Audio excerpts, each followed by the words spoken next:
Very good evening, friends. Meeting again in the session of philosophy, and we have started discussing about the susceptibility chapter from H.A. Robert.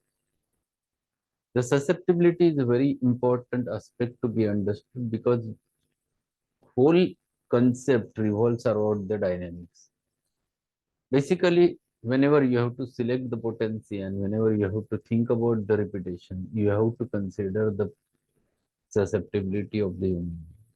And susceptibility is so sensitive area or so sensitive thing that it is ever changeable, and that's why you have to be you must be acknowledged what is exactly susceptibility, how to judge it, what are the factors which modifies the susceptibility, all those things which are necessary to be understood.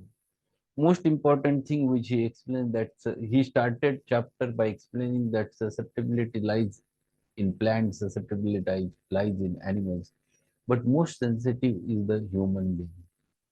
Because here question is not only related with physics, but it is also related with the mentals or mentality, emotional aspects of the human life. And that's why susceptibility is a very important thing one has to understand. In children, specifically the infants and children, the susceptibility is always very high, and because of which they carry or catches the infection very easily. Susceptibility is so high, and that's why it produces a vacuum and it attracts the infective focuses in childhood. That's what he has said. And then he started explaining about is the susceptibility at a different times in different individuals, and at a same at a in a one individual at a different times how it is different. And both things are very much necessary to be understood. Every human being has a different susceptibility. That's a common thing. But even in same individual, susceptibility varies according to the time. It might be different today, it might be different after 2 hours, it might be different tomorrow also. It varies because it depends upon many factors. Age is one of the factor which he has explained over there. And second important thing which he has explained, that whenever you are proving the homeopathic remedy, it depends upon the susceptibility of that individual, how much symptoms it produces in that specific individual.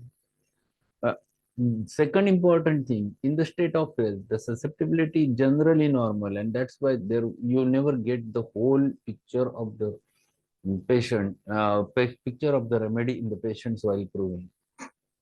But during the state of disease, the susceptibility is generally high, and during that period, when you prescribe that remedy, it works so fast and it produces its effects so fast in that individual, and it satisfies the patient's susceptibility, brings him back again to the normal susceptibility. And that is the in fact one of the important thing which is needed, but it works only when the similmor is very perfect. That's what he has explained in the on the page number 152. To conclude the paragraph, in the last line, what he has said, a patient may be susceptible to a number of remedies, but the greatest susceptibility is manifest in the most similar. In other words, similar. They would be influenced somewhat, however, by nearly similar. So it depends upon the similarity. If similarity is high, you don't have to require do repetition so much. You give one dose, three dose, that's all, that's sufficient. You don't have to go on repeating the doses. So this is too important when this minimum is very marked, very clear. And that's what he has explained over there. Let us go ahead. Susceptibility can be increased, diminished, and destroyed. Yes, this is very important. You can increase the susceptibility. There are n number of factors which increases your susceptibility.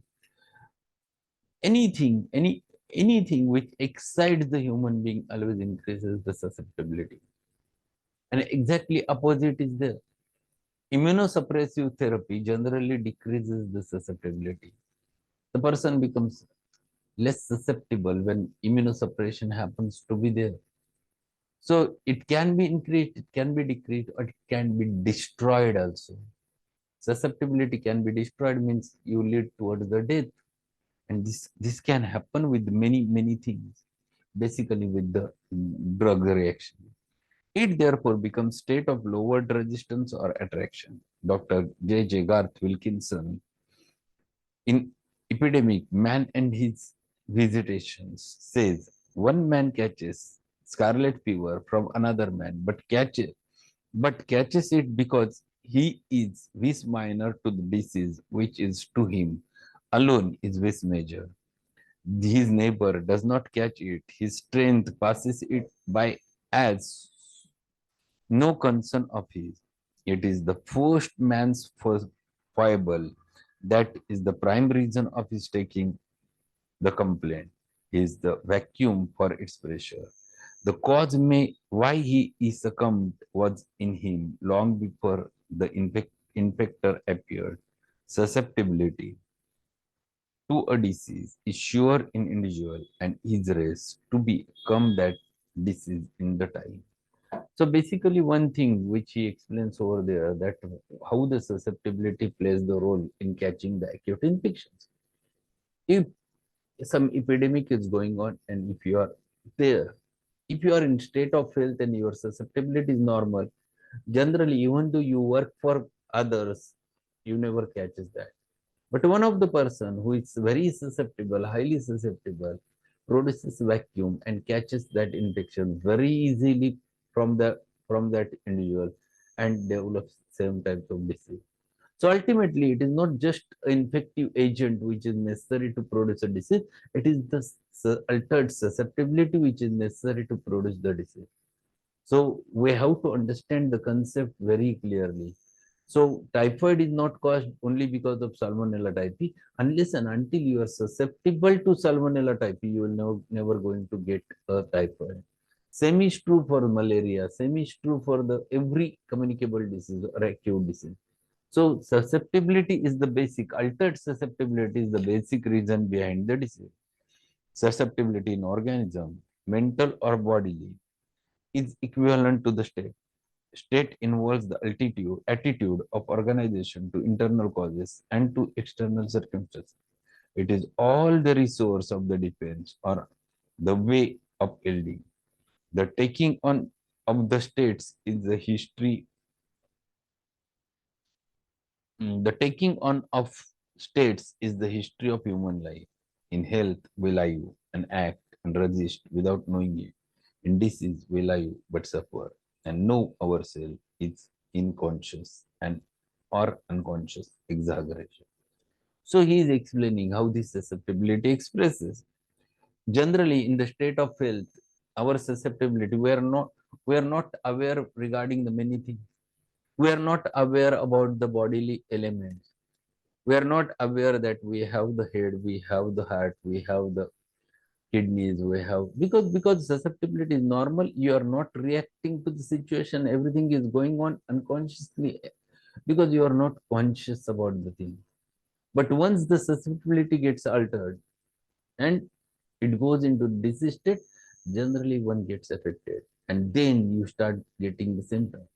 Then you get aware that yes, I'm having headache. Then you consider you have head because unless and until the susceptibility gets altered, you never get suffered. You never understand that you are suffering. And this is the basic thing which he is explaining. It is root cause of the human being, specifically in acute diseases, is altered susceptibility. If the susceptibility is normal, till it tries to maintain the balance and you remain in the state of health. It is incumbent upon us to recognize, conserve, and utilize normal susceptibility to physical environment, to foods, to the remedies, or to toxic agents. So one must maintain the normal susceptibility. This is too important. If you are able to maintain normal susceptibility, you will remain in the state of health. So how you can maintain the normal susceptibility? Basically, your reaction should be under your control. So most important thing when you are thinking about this susceptibility, you have to go or do certain things. First important thing is that you have to maintain your proper food. Second important thing is that you have to go for specific exercises regularly. You have to go for specific meditation. All those things tries to maintain your normal susceptibility. And if it is maintained, you remains in the state of health. So your reaction never gets exaggerated at that time. It should be our aim never to use any agent or anything of any nature or to adapt any procedure that would in least diminish or destroy this power of susceptibility and the reaction of the organism in its normal manner. So there are many things which alters your susceptibility.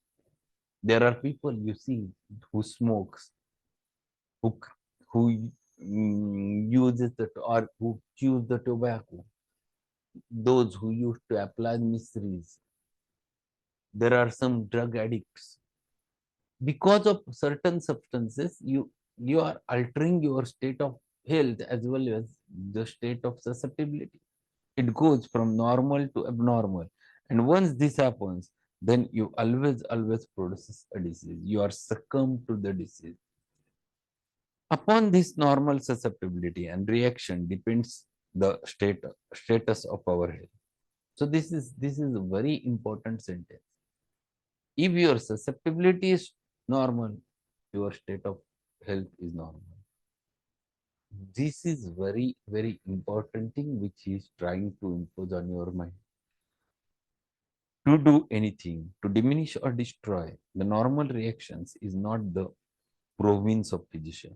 Rather, it is province of the physician to conserve natural susceptibility, for without recognition of this power, all our effort as a physician would be mm, all our efforts as physicians would be worthless. It is just as much as province of the physician to exercise conservation of the susceptibility in the organism that it may act defensively against toxin, contagion, or infection, as it is to have this susceptibility react constructively to food and drink or to the curative remedy. Again, it is just as natural or important for the organism to react pathogenic genetically to a size and power of the dose of the poison as it is for it to react to the demand of the food. So he is explaining susceptibility in relation with the many things. First, he is explaining the um, role of physician in maintaining the susceptibility. This is most important thing one has to explain to your patient. Yes, if you maintain your state of susceptibility, you will remain the health in the state of health. And if you want to remain in state of health, you have to give some time for yourself, at least for some exercises, 1 hour a day, proper food intake, proper daily routine. Then don't consume some irritants or some stimulants. So if you try to maintain this, you will conserve the susceptibility and you will remain healthy. So there will be no problem till and then it remains absolutely normal. So this is the thing which you have to understand. Second important thing, if such a thing comes, then susceptibility get altered. If you never tell patients regarding the hazards of those things, hazards of improper food or junk food or all those things, then definitely you alter the susceptibility. And once the susceptibility gets altered, then there will be a reaction which is diseased reaction. And what he says over there, that it never depends upon only the thing what you consume. It depends upon what reaction you give to the things. For example, if you there are 10 people, everyone consumes the same food which has been prepared for them, their lunch. But one of them all of a sudden started getting a severe pain in abdomen and started getting vomiting. Rest of the 9 people doesn't have anything. It itself suggests that this fellow whose susceptibility is already altered reacted very vigorously to the situation. So it, it is not depend upon what food you have consumed, it depends more upon how your susceptibility is there. It doesn't mean that food is not important. Yes, food is also important, but more than that, susceptibility, the reaction is more important. It depends. If you are consuming a bad food, yes, definitely you are susceptible to develop a disease because that bad food can harm you. But everyone will not develop a disease because of their proper susceptibility. And this concept he wants to impose on your mind to explain to you in detail. And then he further says, we must lay particular stress on demanding the conservation of normal susceptibility in care of sick. For the sickness, susceptibility is exaggerated, and we must be very careful to do nothing to impair it. For it is through this exaggerated reaction that we find our clue to the similar remedy. In sickness, it is essential to remember that it is only in the administration of the similar remedy that susceptibility is satisfied. All our efforts must be gauged by this one question: does the remedy satisfy the demands of the exaggerated susceptibility? So, if the patient is acutely diseased, it itself indicates that person is having higher susceptibility. Because without higher susceptibility, person cannot develop a, such a state. And if it is so, then you have to satisfy that susceptibility with a similar mum or with a similar remedy. But it is not only the similar remedy in proper potency.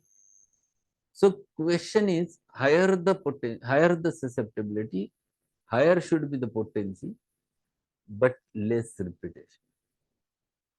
So if the patient is suffering from an acute disease, you got very perfect remedy and you would have given it a high potency, for example, 1 or 10 m, 1 or 2 or 3 doses, and you have satisfied the patient's susceptibility because of very perfect minimum. At the same time, it is given in high potency. Because of which the law of nature's law of cure works. And weaker dynamics, natural disease will disappear permanently under the influence of this medicinal disease, which is stronger. And once this happens, the susceptibility which was altered in the human being earlier now becomes normal. And once it is normal, patient comes into the state of health.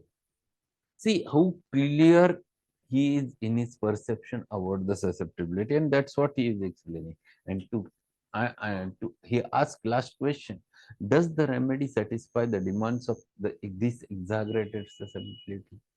Yes, it satisfies. We cannot stress too much the necessity of adhering strictly to the law of similars in meeting this susceptibility. Many medicines or preparations are introduced into the organism either by mouth or by injection into the bloodstream and that have no basis of similarity to the susceptibility of the patient and which are therefore destructive to the restoration of normal susceptibility. When such procedures are adopted on any other basis than symptom similarity, the results are either palliative or suppressive, and the ultimate result is that the patient is worse than before or complete destruction takes place. Now he is explaining two important things in this paragraph. First important thing is that yes, minimum is most important. Whenever you are finding it out, a right remedy for the patient, it depends how much minimum you have achieved. If you are, if you got very perfect minimum, then patient is always in a high susceptible state, and you have to match that susceptible state with the help of proper remedy with the higher potency. If you give it, it satisfies the patient's susceptibility and it matches and it comes to the normal. This is simple procedure. So two things which you have to look for.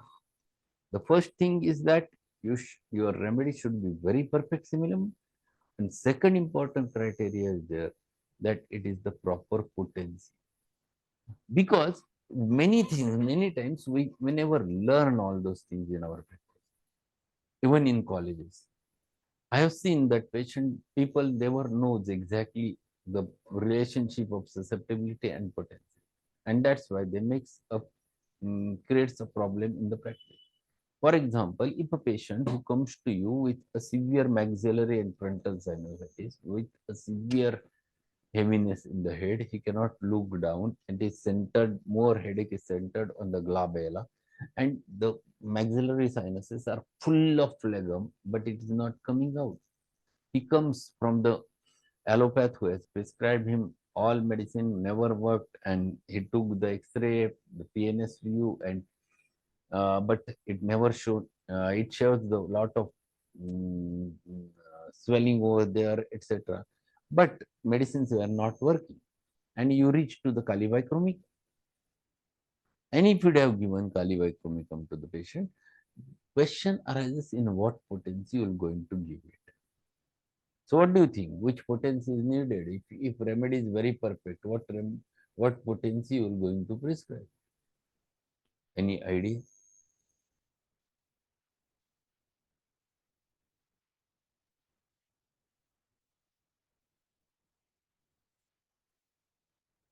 Any other answer? Simple rule is that higher the susceptibility, higher should be the potency. Higher the susceptibility, higher should be the potency. If you will give 30, it will stimulate and aggravate the patient's conditions very strongly. Here, what is needed is that you give it in high potency, but very less repetition. 1 or 2 doses are more than sufficient in such types of cases. You must give Galibicromicum in 1 mO or even to the 10 ml because you require result not superficially but at deeper plane. Bone is the deeper plane. So you can go for 1 ml, you can go for even 10 ml, and you see the result instantaneous. So it depends where exactly you require result and how is the susceptibility. Once these concepts are clear, then you will see the differences in your results. Because just giving medicine, right medicine in wrong potency always creates a problem. It never works properly. And that's why he is very clear about his understanding and he explains over there. These are things one must know. So, susceptibility is the chapter which is related with the potency. Once we understand these concepts clearly, then it becomes rather simple in our practice, day-to-day practice, to prescribe for it. The next paragraph is related with the Professor James Ewing's explanation. We'll keep that as it is because the whole paragraph, if we are able to finish, then you will understand the details. So that we'll discuss in tomorrow's session. And tomorrow we might finish this chapter. So susceptibility, my suggestion is that to go and read it again so that your concept become clear. And once your concepts are clear, then prescribing becomes simple. So that's all for today. We'll meet at 8:15 with the lachesis from Allen's keynotes. That day only cases we have discussed about lachesis. Today we're going to start directly with the Allen's keynotes and understand the lachesis with a different perspective. So that's all for today. If any query is there, we can have a chat. Otherwise, thank you and good evening. Thank you very much, sir. Okay. Thank you. Have a good evening, sir.